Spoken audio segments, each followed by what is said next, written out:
Right now, property taxes are going up in Guilford County, and people are wondering if that means their homeowners insurance is going to go up as well. That's why we've got Christopher Cook of Alliance Insurance with us to talk about it. All right, so everybody's talking about the property valuation. They think their property taxes are going to go up. They don't like the rate that it is. And then they think, I'm sure that the homeowners insurance rates are going to go up too. Are those tied together?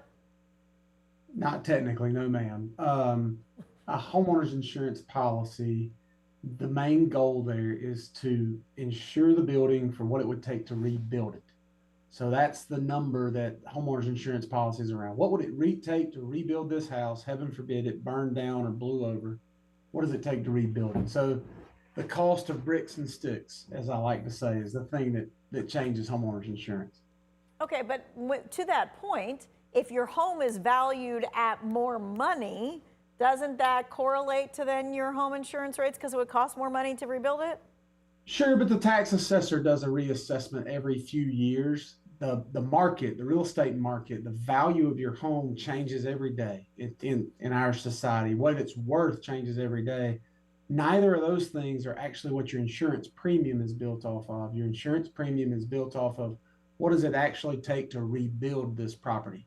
There are times that you can buy a house cheaper than you can build one, and vice versa.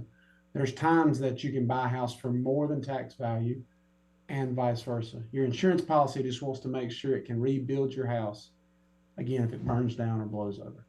Okay. All right. So just for conversation's sake, let's talk about homeowners insurance rates, because they are actually going up, but it doesn't have anything to do with this valuation. This was already in the works over a year ago. Yeah, I look back at some of mine in your conversations, right? There was a 7.5% rate increase in July of 2025.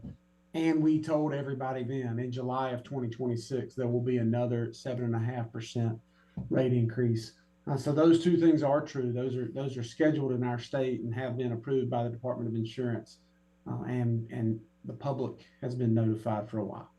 All right, people are going to feel like they kind of have a triple whammy, even though these things were in the works. It's going to take some people by surprise. Tell me what you think, though, about homeowners insurance rates.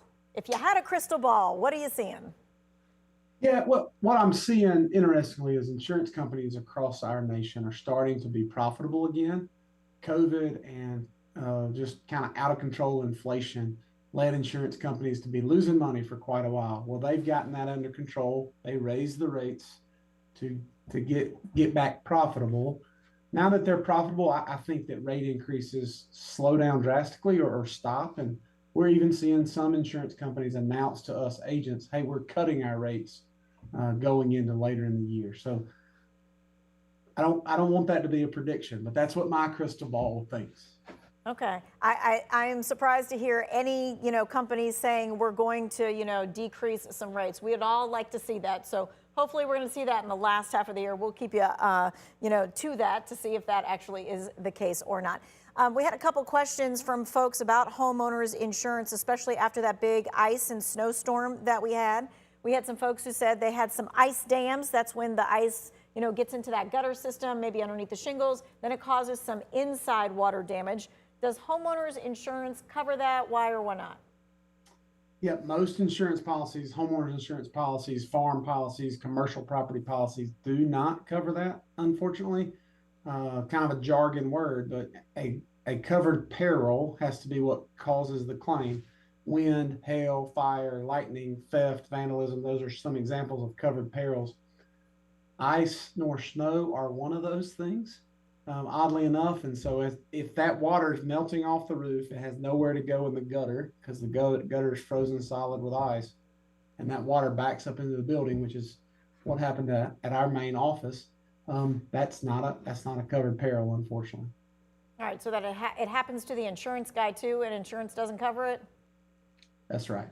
I can't make the contract read any different words. That is right. I hear you. All right. Thank you for your wisdom, your expertise, and letting us know about how homeowners insurance and the valuations do not go together, but what we should expect this July. And of course, that is an increase that was decided on. If you want to send this to someone else who's talking about their homeowners insurance rates already, this is going to be in the Who Wants to Know section of our website.